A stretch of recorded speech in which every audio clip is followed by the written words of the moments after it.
હરર મહાદેવ બધા ભાઈને આપણો મિની બ્લોગ સ્ટાર્ટ કર્યું. ખબર છે આપણે દેહમાં આવી ગયા છે, આપણે નાઈન રેડી થઈ ગયા છે, આપણે એકદમ ફ્રેશ થઈ ગયા છે. થોડાક બહાર જાય દેહમાં આવીને આપણે સકડામાં ન બેવી એવું બને ને એટલે રિક્ષામાં બેહીને જતા હતા બહાર.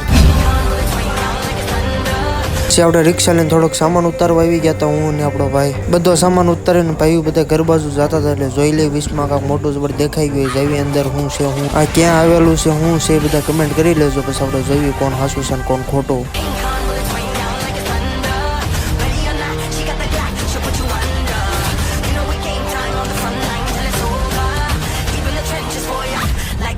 પછી આપણે ટોપ ગોરાની ઉપર ચડી ગયા હતા ભાઈ કે અંદર જવું હોય તો એકાદી મોટો ભડાકો કરી લેવી ભાઈ. પછી અંદર ગયો તો જોવે છે હું છે હું નહીં આની અંદર. દેશમાં આવી ગયા એટલે આપણે રિક્ષા આપવાનું મન તો થાય જ. તે પછી ભાઈથી રિક્ષા લઈ લીધી, હાંકવી હાલો આપણે કડે. હું ને આપણો ભાઈ ઘરે આવી ગયા હતા રાતને 11 વાગ્યા હતા. સુઈ જવી. આપણો મિની બ્લોગ અહીં એન્ડ કરવી. Bye bye.